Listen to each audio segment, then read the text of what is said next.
Hello friends, नमस्ते, अस्सलाम वालेकुम। और इस उम्मीद के साथ कि आप जहां होंगे हंसते बसते और मुस्कुराते होंगे, आज की शानदार वीडियो का आगाज़ करते हैं, जिसका टाइटल ये है कि कांग्रेस के ऐसे 5 सीक्रेट मास्टर प्लान हैं जो इंडियन इकानमी को तबाह कर देंगे।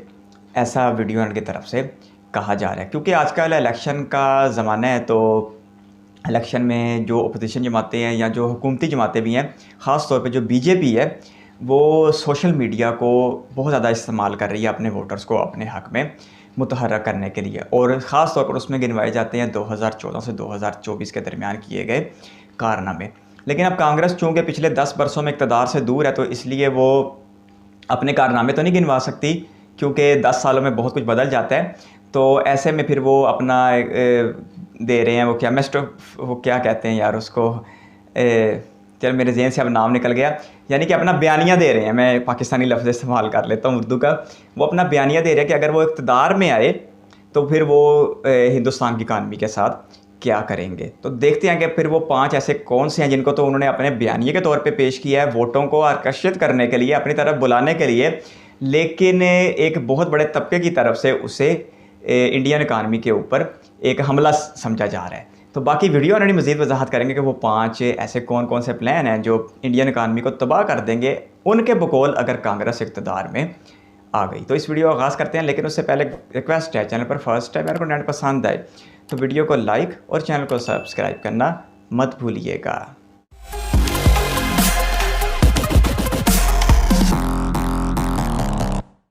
नमस्कार दोस्तों, इस समय भारत दुनिया की 5वीं सबसे बड़ी अर्थव्यवस्था है। $4 ट्रिलियन जीडीपी है और 8% से ग्रो कर रहा है।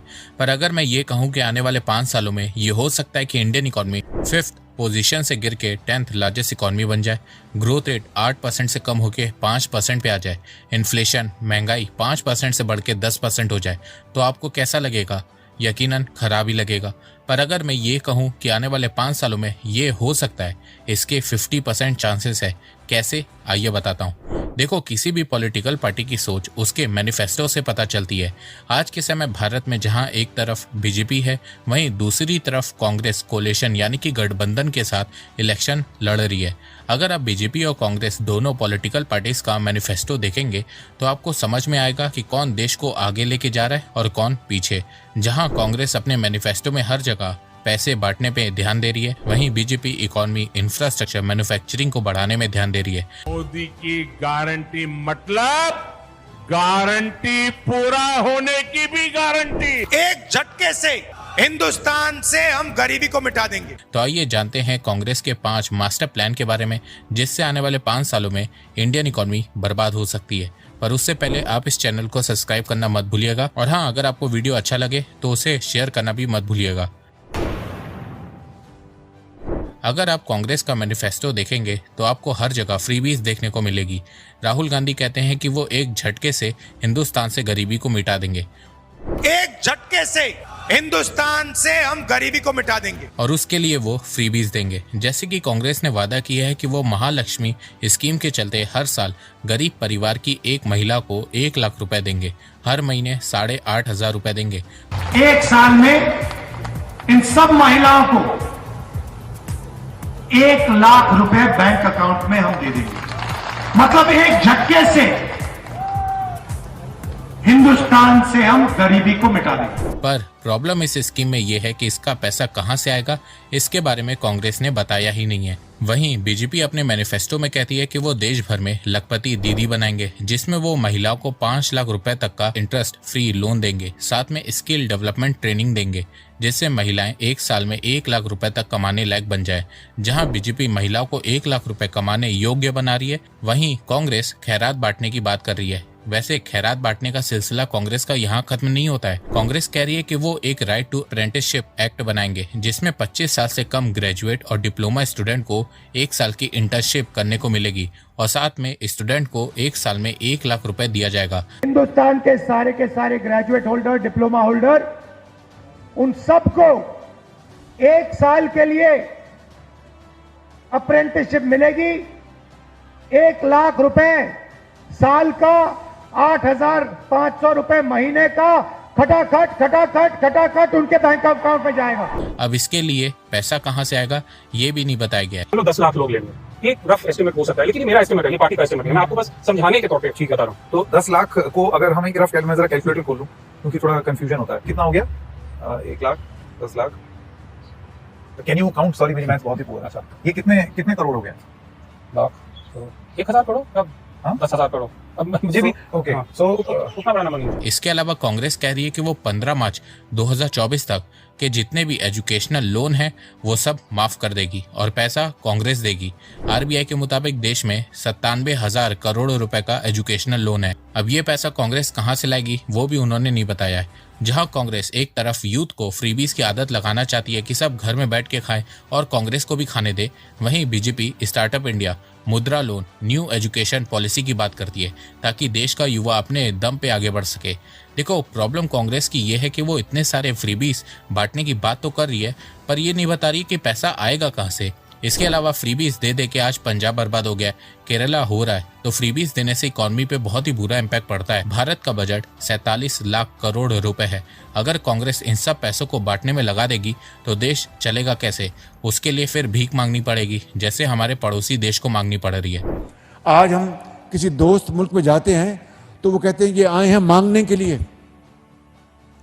टेलीफोन किसी को करते हैं तो वो समझते हैं ये मांगेंगे हमसे। इसके अलावा इंडियन इकोनॉमी को बर्बाद करने के लिए कांग्रेस का सबसे बड़ा मास्टर प्लान है wealth distribution. Basically wealth distribution scheme में कांग्रेस देश भर में कास्ट सेंसस कराएगी, फिर उसके बाद एक कास्ट का वेल्थ दूसरे कास्ट में डिस्ट्रीब्यूट करेगी। हम फाइनेंशियल और इंस्टीट्यूशनल सर्वे करेंगे, जो आपका हक बनता है वो हम आपके लिए आपको देने का काम करेंगे। कांग्रेस वापस से देश को धर्म जात पात में बांटने का प्लान बना रही है और इस बार प्रॉब्लम यह है कि इसमें वो लोगों की वेल्थ को भी ऐड कर रही है। जो सिस्टम को कंट्रोल कर रहा है वही मेरिट डिसाइड कर रहा है। अब मान लो आप किसान के बेटे हो और मैं मतलब किसी बड़े ब्यूरोक्रेट का बेटा हूँ। अगर आप एग्जाम लिखोगे मैं फेल होऊंगा ही होऊंगा, और अगर मैं एग्जाम लिखूंगा तो आप फेल होगे ही होगे। तो ये कहना कि भैया ये मेरिट से आया, ये मेरिट से नहीं, सवाल में है ना भैया वो जो ऊपर बैठा है वो कौन है, वो पहले मुझे बताओ। अब अगर आप मुझे कह रहे हो कि आईआईटी का जो एग्जाम लिख रहे हैं वो सारे के सारे अपर कास्ट के हैं और दलित फेल हो रहे हैं, तो फिर एक काम करो, दलितों से लिखवा के दिखाओ, ट्राई करते हैं। इस वीडियो में बेसिकली राहुल गांधी ने खुद को ही एक्सपोज कर दिया है। वो खुद ही कह रहे हैं कि वो वेल्थ को कैसे डिस्ट्रीब्यूट करेंगे। तो जाति जनगणना से पूरे देश को पता लग जाएगा कि हिंदुस्तान का धन कहां है, किसके हाथ में है, पिछड़ों के हाथ में कितना, दलितों के हाथ में कितना, गरीब जनरल कास्ट के हाथ में कितना, महिलाओं के हाथ में कितना, पूरा साफ हो जाएगा सबके साथ। उसके बाद न्यू पॉलिटिक्स शुरू होगी। उसके बाद ये स्टेज पे ऐसे कभी नहीं खड़े होंगे। अभी ये कह रहे हैं भैया मुझे नहीं मालूम, कब कहेंगे भैया मेरे 50% लोग हैं, मेरे 2% धन है, मुझे 50% धन चाहिए। सीधी सी बात होगी। तो ये हमारी सोच है। जाति जनगणना पहला कदम है, और ये सिर्फ जाति जनगणना नहीं होगा, ये इकोनॉमिक सर्वे होगा। इसके अलावा कांग्रेस वेल्थ डिस्ट्रीब्यूशन से एक और कदम आगे इनहेरिटेंस टैक्स की भी बात कर रही है। Tell you, in America, there is an inheritance tax. So if, let's say, one has $100 million worth of wealth, and when he dies, he can only transfer probably 45% to his children. 55% is grabbed by government, which to me sounds fair. In India, you don't have that. आप लोग सोच रहे होंगे कि ये inheritance tax क्या होता है। तो देखो, आप जिंदगी भर मेहनत करते हो और बहुत सारा पैसा कमाते हो, पर आपके मरने के बाद आपकी वेल्थ का कुछ हिस्सा सरकार रख लेती है और कुछ पैसा आपके बच्चों को दे देती है। उसी को इनहेरिटेंस टैक्स कहते हैं। जापान में इनहेरिटेंस टैक्स 55% है, कोरिया में 50%, पर ये सब डेवलप देश हैं, भारत नहीं है। वैसे मैं आपको बता दूं कि भारत में पहले इनहेरिटेंस टैक्स लगता था। 1953 में कांग्रेस ने ई स्टेट टैक्स देश में लागू किया था, जिसके चलते अगर किसी इंसान की वेल्थ 1 लाख रुपए से ज्यादा होती थी तो उसकी डेथ के बाद उसकी वेल्थ पे 7.5% ई स्टेट टैक्स लगता था, और 20 लाख से ज्यादा की वेल्थ पर 85% टैक्स लगता था। जी हाँ, 85%। पर इस टैक्स से भारत सरकार को कुछ फायदा नहीं हो रहा था, भारत में इनइक्वालिटी कम नहीं हो रही थी। तो इसके फेलियर के चलते 1985 में कांग्रेस ने खुद ही ई स्टेट टैक्स को खत्म कर दिया था। इसके बाद पी चिदम्बरम ने कई बार इनहेरिटेंस टैक्स को लाने की बात 2010 से 2013 के दौरान की थी। तो कांग्रेस इनहेरिटेंस टैक्स को लेकर बहुत ज्यादा सीरियस है। तो अगर कांग्रेस पावर में आई और वेल्थ डिस्ट्रीब्यूशन और इनहेरिटेंस टैक्स लगा तो भारत में इतने लोग देश को छोड़ के जाएंगे जितना आप लोग सोच भी नहीं सकते हैं। ऑलरेडी हर साल हजारों मिलियनियर्स ज्यादा टैक्स होने की वजह से भारत को छोड़ते हैं, और अगर वेल्थ डिस्ट्रीब्यूशन भारत में हुई तो भारत 100% बर्बाद हो जाएगा। भारत में गरीबी बहुत तेजी से बढ़ेगी क्योंकि कमाने वाले लोग ही देश को छोड़ के जाने लगेंगे। इसके अलावा कांग्रेस के पावर में आने से भारत में एकाएक स्कैम बढ़ने लगेगा। पूरे देश को पता है कि कांग्रेस के समय में भारत में कितने स्कैम होते थे। हर साल रिकॉर्ड ब्रेक होता था। कभी 2G स्कैम, कोल स्कैम, कॉमनवेल्थ गेम स्कैम, ये स्कैम वो स्कैम, ना जाने कितने स्कैम हुए कांग्रेस के टेन्योर में। तो स्कैम ज्यादा होने से भी इंडियन इकोनॉमी बर्बाद होने लगेगी। इसके अलावा सबसे इंपॉर्टेंट चीज है इन्फ्लेशन। कांग्रेस के टेन्योर में हमेशा से भारत में महंगाई ज्यादा देखने को मिली है। जहां कांग्रेस के 10 सालों में एवरेज इन्फ्लेशन 8.1% थी, वहीं बीजेपी के 10 सालों में एवरेज इन्फ्लेशन 5.1% है। आरबीआई कहता है कि देश में इन्फ्लेशन 2 से 6% के बीच होनी चाहिए। तो अगर कांग्रेस वापस से पावर में आई तो उनके फ्रीबीज के चलते भारत में इन्फ्लेशन बढ़ने लगेगी, क्योंकि कांग्रेस देश की डेवलपमेंट में पैसा खर्च नहीं करेगी, वो लोगों को फ्रीबीज देगी और उसकी एवज में कई सारे बड़े बड़े स्कैम करेगी, जिससे भारत में एक तो टैक्स बढ़ेगा और साथ में महंगाई भी बढ़ेगी। देखो, किसी भी देश की ग्रोथ के लिए सबसे ज्यादा जरूरी चीज होती है मैन्युफैक्चरिंग और इंफ्रास्ट्रक्चर, और कांग्रेस के मैनिफेस्टो में ये चीज मिसिंग है। अगर आप कांग्रेस का मैनिफेस्टो देखेंगे तो उसमें मैन्युफैक्चरिंग सेक्टर को लेके कोई फोकस नहीं दिख रहा है। वहीं बीजेपी अपने मैनिफेस्टो में मैन्युफैक्चरिंग को लेके बहुत ज्यादा सीरियस नजर आ रही है। BJP aviation, ship building, semiconductor, chip making, automobile, EV, minerals, textiles, सारे सेक्टर्स में मैन्युफैक्चरिंग को कैसे बढ़ाया जाए इसके बारे में बात कर रही है। वहीं लगता है कि कांग्रेस का ध्यान फ्रीबीज से हटा ही नहीं है, इसीलिए वो मैन्युफैक्चरिंग पे फोकस करना ही भूल गए हैं, जो इस समय भारत की ग्रोथ के लिए सबसे जरूरी है। मैन्युफैक्चरिंग की तरह कांग्रेस का इंफ्रास्ट्रक्चर डेवलपमेंट को लेकर भी कोई प्लान नहीं है। वहीं बीजेपी इंफ्रास्ट्रक्चर को पुश देने के लिए रोड मैप तैयार करके बैठी है, चाहे वो रेलवेज का हो, रोड्स का हो, एविएशन का हो, वाटरवेज का हो, डिजिटल इंफ्रास्ट्रक्चर हो या फिर रिन्यूएबल एनर्जी हो।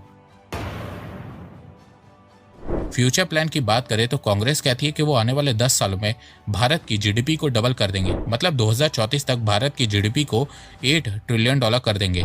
पर मैं आपको बता दूं कि अगर भारत 7% से ग्रो करता है तो वो 2028 तक $6 ट्रिलियन इकोनॉमी बन जाएगा और 2031 तक $8 ट्रिलियन इकोनॉमी बन जाएगा, कांग्रेस के टारगेट से 3 साल पहले। तो इस चीज से साफ समझ में आता है कि कांग्रेस इकोनॉमी को लेकर बिल्कुल भी सीरियस नहीं है। वहीं बीजेपी भारत को 3rd लार्जेस्ट इकोनॉमी, लो इन्फ्लेशन, डिक्रीज फिजिकल डेफिसिट वाला देश बनाने की बात करती है। कि मोदी बात कर रहे हैं 5 ट्रिलियन इकोनॉमी की, देश को आगे बढ़ाने की, प्रोग्रेसिव थॉट प्रोसेस की, बड़े निर्णयों की, और राहुल गांधी क्या बात कर रहे हैं, कास्ट की, जाति की। तो ही इज अपियरिंग राइट और wrong, he is appearing as forward looking, you are appearing as backward looking retrograde, जो पूरा नैरेटिव है। तो देखा जाए कांग्रेस इंडियन इकोनॉमी को बर्बाद करने के लिए पूरी तरह से तैयार है। पर दुख इस बात का है कि इतना सब जानने के बाद भी लोग अपनी आइडियोलॉजी के बेसिस पे वोट करते हैं, ना कि देश की तरक्की को देख के वोट करते हैं। देखो, ये हमारे ऊपर है कि भारत को आगे लेकर जाना है या पीछे। तो प्लीज बाहर निकलिए और देश की तरक्की के लिए वोट कीजिए। वीडियो ऑनर की तरफ से 5 ऐसी वजूहात पेश की गई जिसे कांग्रेस ने तो अपना बयानिया बना के पेश किया है, लेकिन वीडियो ऑनर की तरफ से उन 5 के 5 चीज़ों की अच्छी खासी नफ़ी कर दी गई। और बहुत ही आम तौर पर जो है वो वीडियो ऑनर का झुकाव बीजेपी की तरफ दिखाई दे रहा था। और मैंने वीडियो के आगाज़ में भी आपको कहा कि चूँकि भारत में इस वक्त इलेक्शन की हवा है और इलेक्शन अपने आखिरी मरहल में दाखिल हो चुका है, तो ऐसे में बीजेपी हो जाए या कांग्रेस हो जाए या जो भी मुकामी सियासी जमातें हो जाएं, वो सोशल मीडिया को एक हथियार के तौर पर इस्तेमाल कर रही हैं, चाहे वो इश्तिहारात देना हो, चाहे वो सियासी मुखालफिन की मुखालफत करना हो, चाहे वो अपने कारनामे गिन गिन के लोगों को बताना हो। तो सोशल मीडिया का जो इस्तेमाल है वो बहुत ज़्यादा किया जा रहा है, क्योंकि सोशल मीडिया हर बंदे की रसाई में आ चुका है और हर बंदा जैसा चाहता है सोशल मीडिया पर वैसा सुन भी लेता है और देख भी लेता है। और जब आप अपनी पसंद की बात सुनते हैं और देखते हैं तो फिर आपको अच्छा लगता है। और ऐसा ही अच्छा इस वीडियो को बीजेपी वालों की तरफ से देख के अच्छा लगा होगा, क्योंकि इस वीडियो में बहुत ज़्यादा झुकाव दिखाई दे रहा था वीडियो ऑनर का बीजेपी की तरफ। मैं उस बहस में नहीं जाता कि वीडियो ऑनर जो है वो बीजेपी को सपोर्ट कर रहे थे या वो उनके IT सेल का हिस्सा थे या वो गोदी मीडिया का हिस्सा थे, कतई नज़र इससे। हम सिर्फ बात कर लेते हैं कि 5 जो प्लान बताए जा रहे थे कांग्रेस की तरफ से, जिसे उनका तो बयानिया कहा गया है, लेकिन बीजेपी की तरफ से उसे खुदकुश हमला कहा जाएगा इधर इंडियन इकानमी के ऊपर, अगर कांग्रेस जीत जाती है उनके बकौल। 2024 से 29 तक, क्योंकि बीजेपी का दावा है कि वो 2031-32 तक जो है वो इंडिया की इकानमी को 10 ट्रिलियन डॉलर की इकानमी कर देंगे, जो कि आज 5 ट्रिलियन डॉलर की इकानमी के साथ दुनिया की 5वीं बड़ी मीशत है। और पिछले कुछ 1 साल की बात है जब ये बरतानिया की मीशत को पीछे छोड़ते हुए दुनिया की 5वीं बड़ी मीशत बनी थी। अब जर्मनी, जापान, चाइना और अमेरिका, ये 3 बड़ी मीशतें जो हैं वो इससे आगे हैं। अब देखते ये हैं कि ये 10 ट्रिलियन की इकानमी जब बनेगी भारत, तो इससे फिर सिर्फ 2 ममालिक आगे रह जाएंगे, चाइना और अमेरिका। तब तक ये भारत जो है वो जापान और जर्मनी की मीशतों को पीछे छोड़ता हुआ दुनिया की तीसरी बड़ी मीशत बन जाएगा, जो कि 10 ट्रिलियन डॉलर की इकानमी होगी।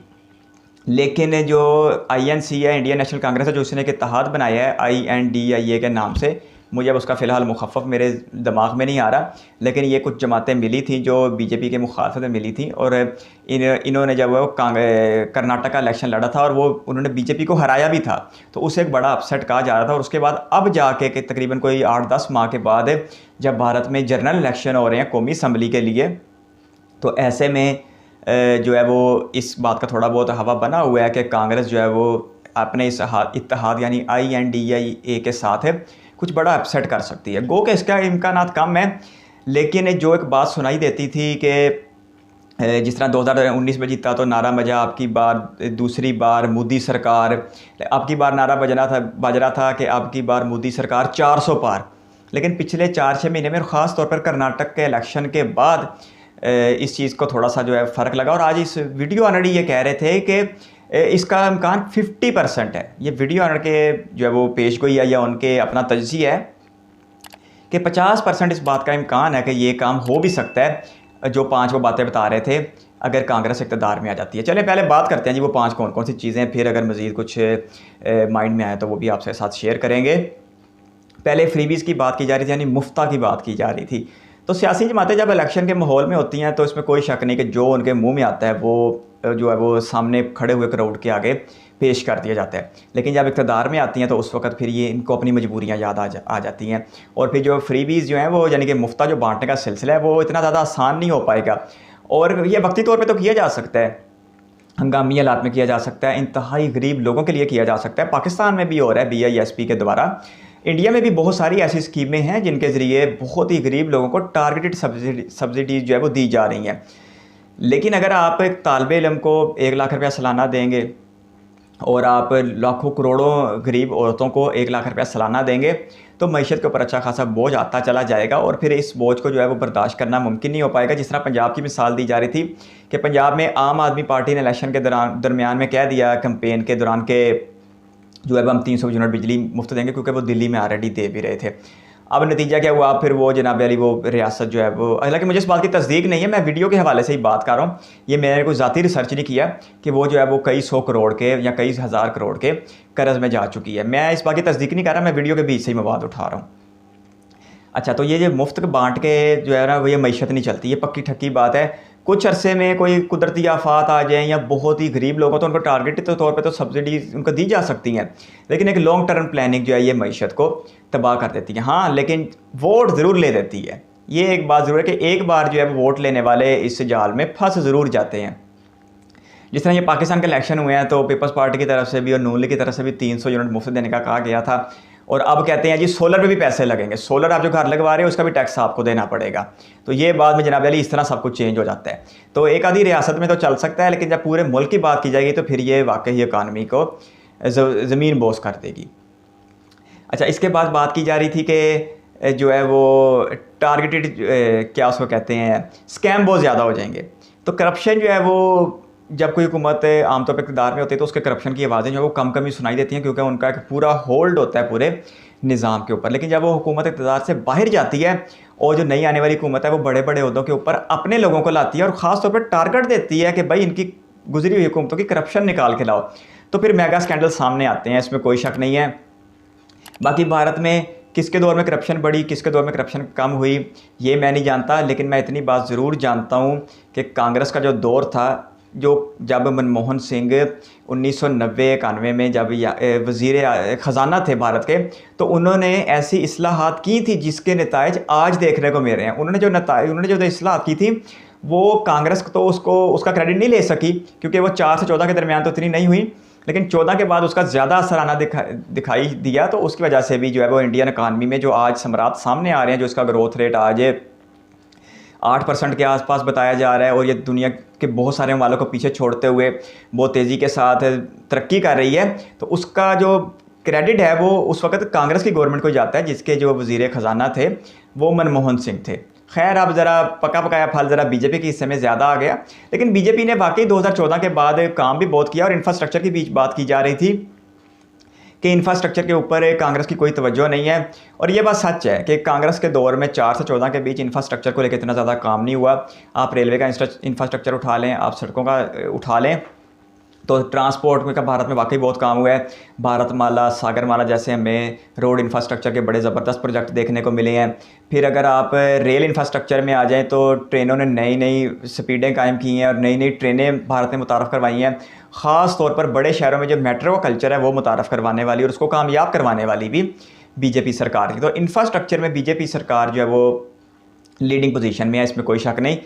तो अब सोशल मीडिया के हवा को भी इस्तेमाल करते हुए जो है वो मोदी सरकार का अच्छा खासा एक इमेज बना दिया गया है, और लोग जो हैं वो बीजेपी से शिद्दत की हद तक वाबस्ता भी हैं। हालांकि ऐसा होना नहीं चाहिए, और वोट करते वक्त ख़ास तौर पर खामियां और खूबियां दोनों का तकाजा करना चाहिए, और इन दोनों का अच्छा खासा मुआवजा करना चाहिए।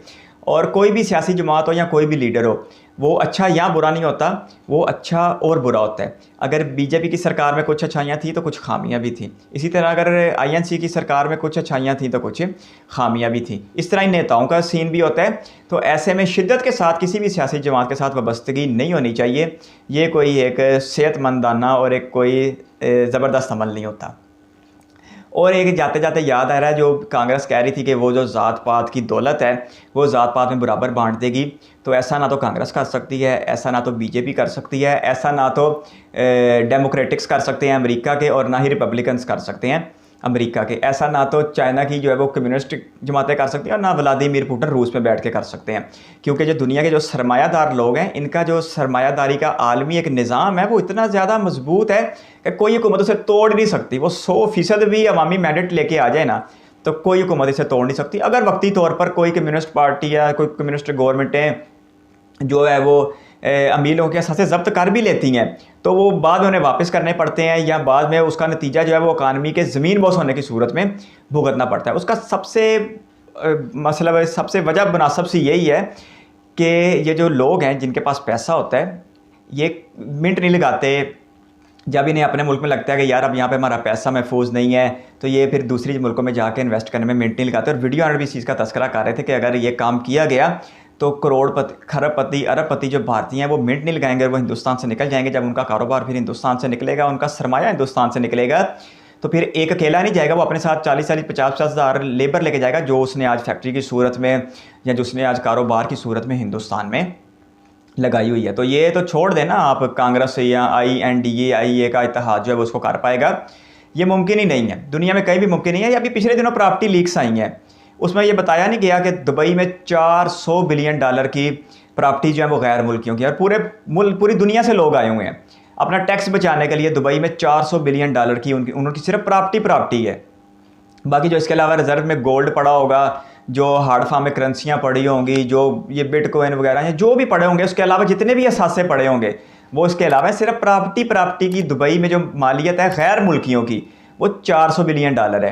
तो कोई भी जो सरकार है वो इतना बड़ा कदम उठा नहीं सकती। इलेक्शन है, ठीक है जी, आप दलितों के सामने खड़े हैं, आप गरीब और पसमानदा लोगों के सामने खड़े हैं, तो आप कह देंगे भाई आप 50% आबादी का, लेकिन आपके पास वसाइल का सिर्फ 2% है, हम आपको बाकी 48% लेके देंगे, लेकिन ये कोई भी नहीं लेके दे सकेगा। तो ये मिसाल अभी मैंने दी ना प्रॉपर्टी लीक्स की, तो इसी तरह फिर वो पनामा लीक्स भी आए थे, दूसरे तीसरे। तो दुनिया, ये सिर्फ दुबई एक शहर की ये सूरत हाल है। तो बाकी जो अमेरिका और बरतानिया, ख़ास तौर पर जो लंदन है, जो दुनिया भर में मनी लॉन्डरों की एक जन्नत बना पड़ा है, तो वो उनके तो वारे न्यारे हो जाएंगे फिर अगर इस तरह का कोई कदम उठाया गया। तो ऐसा होगा नहीं। जो भी कोई सरकार है ना, ख़ास तौर पर जो कोई जमहूरी सरकार है, उसे बड़े लोगों के साथ बना के रखनी पड़ती है, और बना के रखनी चाहिए भी। अब टाटा ग्रुप का बिजनेस देख लें, वो अगर $350 बिलियन है तो ये कभी भारतीय सरकार किसी एक कंपनी का $350 बिलियन इंडिया में ला सकती है? सवाल ही पैदा नहीं होता, चाहे 100 साल गुजर जाएं। इसी तरह अडानी ग्रुप देख लो, बिलियंस ऑफ डॉलर हैं। क्या जो है वो भारतीय सरकार अमेरिका, बरतानिया या किसी दुनिया की कोई कंपनी को ला के इतना पैसा इन्वेस्ट करवा सकती है? बिल्कुल नहीं करवा सकती।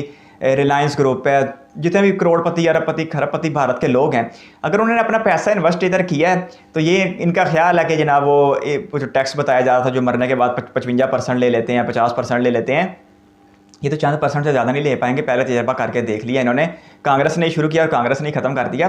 तो जो हुकूमत जो ख़ास तौर पे जब भी भारत जैसा मुल्क है या पाकिस्तान जैसा मुल्क है जो भी इतना ज़्यादा तरक्की याफ्ता नहीं है, उसे तो यार इस बात पे खुश हो जाना चाहिए कि चलो एक बंदा उसने अपना पैसा लगाया तो 10-20 हज़ार लोगों को रोज़गार मिल रहा है, कुछ टैक्स आ रहा है, उसकी वजह से कुछ इंफ्रास्ट्रक्चर बेहतर हो रहा है, तो इसमें गलत भी क्या है? तो इसलिए जो है ना, जिस तरह वो एक इंडिया के एक हैं टीचर हैं, मुझे उनका नाम तो नहीं पता, लेकिन उन्होंने बड़ी ज़बरदस्त बात की। उन्होंने कहा कि अगर आपको लगता है ना कि ये नरेंद्र मोदी की हुकूमत है या बीजेपी की हुकूमत है तो आप गलत फहमी में हैं।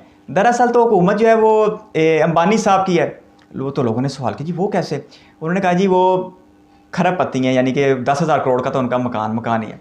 वो ये जो अपने हैं लोकसभा के जितने भी और राज्यसभा के जितने भी लोग हैं, वो उनको खाने पे बुलाएं, उनको जनाब अली करोड़ों अरबों रुपए से उनको जहाँ चाहे उनसे जो मर्जी फैसला करवा लें और जिस हुकूमत का चाहे धड़न तख्ता कर दें। तो जो समझदार हुकूमतें हैं वो इन लोगों पे हाथ नहीं डालती और डालना चाहिए भी नहीं।